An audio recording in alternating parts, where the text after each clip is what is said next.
प्रायोजक हैं cancer healer centre, a new beginning. नमस्कार। क्या कल यानी 8 फरवरी को फैजाबाद संसदीय क्षेत्र से समाजवादी पार्टी के लोकसभा सांसद अवधेश प्रसाद को इस्तीफा देना पड़ सकता है? जी हाँ। ये प्रश्न दो संभावनाओं पर आकर टिका है। पहली संभावना ये कि अगर मिल्कीपुर विधानसभा उपचुनाव में समाजवादी पार्टी का उम्मीदवार हार गया, यानी अवधेश प्रसाद के बेटे अजित प्रसाद चुनाव हार गए, तो संकट पैदा हो जाएगा उनके सांसद पिता के लिए। एक और दूसरा ये कि खुद अवधेश प्रसाद ने सार्वजनिक तौर पर यह प्रतिज्ञा की थी मंच पर माइक से कि अगर मेरा बेटा चुनाव हार गया तो मैं इस्तीफा दे दूंगा।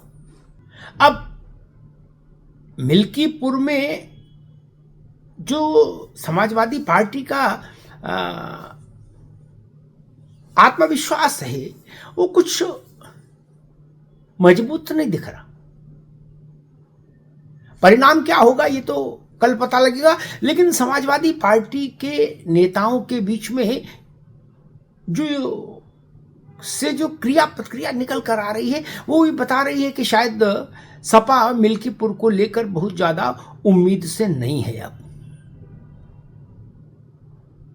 अगर असेंबली के एक बाई इलेक्शन के लिए, एक उपचुनाव के लिए चुनाव आयोग को मरा घोषित कर दे कोई पार्टी और उसके ऊपर कफन डालने का इंतजाम कर दे, तो आप समझ सकते हैं कि उस चुनाव के परिणाम से उस पार्टी को क्या उम्मीद होगी।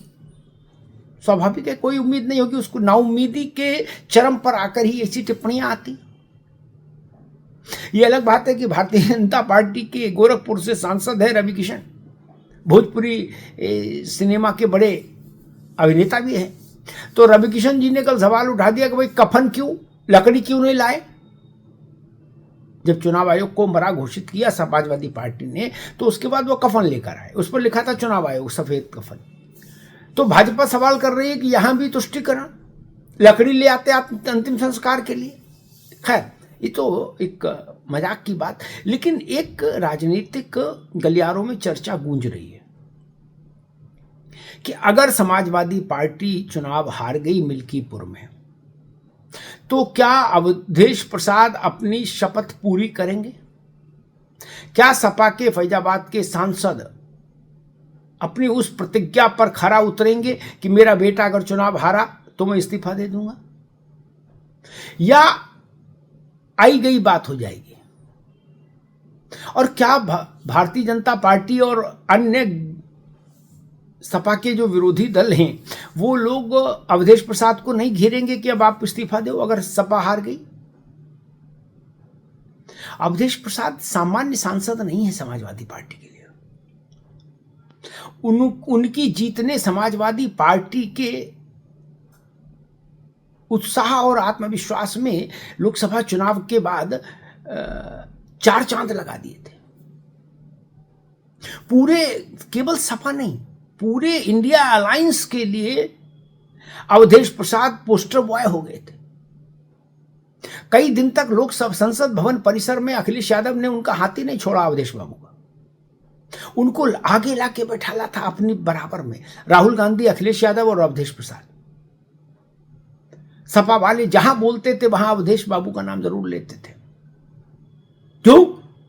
क्योंकि उससे उनको ये नैरेटिव सेट करने में सहूलियत होती थी कि हमने अयोध्या में भाजपा को हरा दिया। इसलिए समाजवादी पार्टी के लिए अवधेश प्रसाद सामान्य सांसद नहीं, ये मैंने कहा। लेकिन अब संकट घनीभूत हो रहा है। मिल्कीपुर को लेकर बीजेपी आत्मविश्वास से ठसाठस भरी दिख रही है।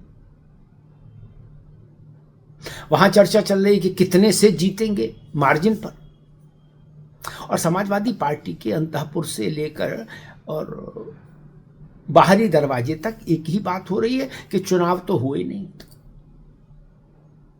पूछो क्या हुआ फिर? बोले लूट हुई वोट की। ये वही शैली है, वही भाषा है, वही आरोप हैं जो कुंदरकी में आए थे, जहां समाजवादी पार्टी का उम्मीदवार न केवल पराजित हुआ बल्कि उसकी जमानत भी जब्त हो गई थी। तो जो आरोप, जिस मिजाज की टिप्पणियां कुंदरकी को लेकर आई थी सपा के आंगन से, वैसी ही टिप्पणियां अभी बिना परिणाम आए मिल्कीपुर के लिए आने लगी।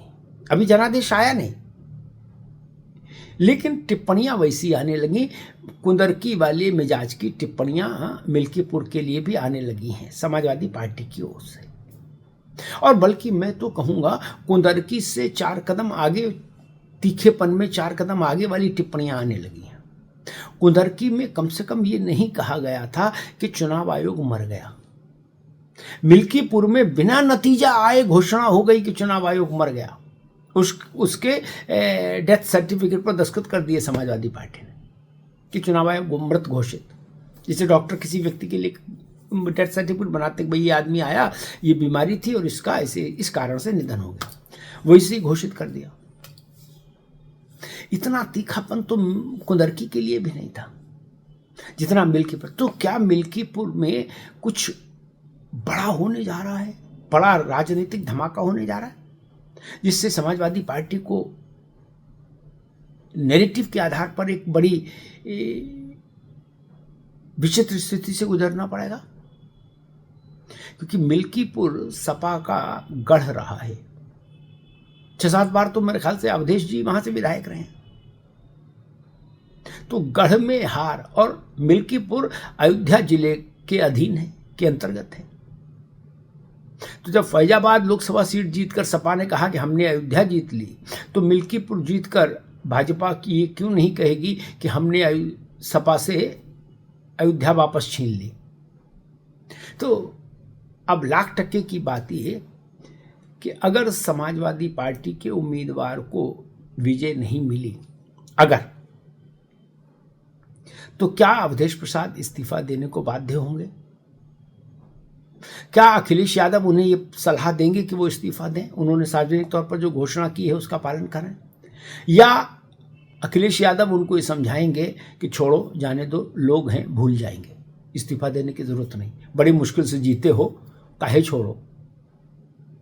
क्योंकि फिर बाय इलेक्शन होगा तो जीत मिली न मिली तब एक बड़ी चुनौती खड़ी हो जाएगी पार्टी के सामने। तो 2 बातें, अगर समाजवादी पार्टी जीतती है तो जय जय, और हारी तो अवधेश प्रसाद पर दबाव बढ़ेगा कि वो इस्तीफा दें लोकसभा की सदस्यता से। यही बड़ा पेच है मिल्कीपुर के चुनाव में। धन्यवाद। प्रायोजक हैं cancer healer centre, a new beginning.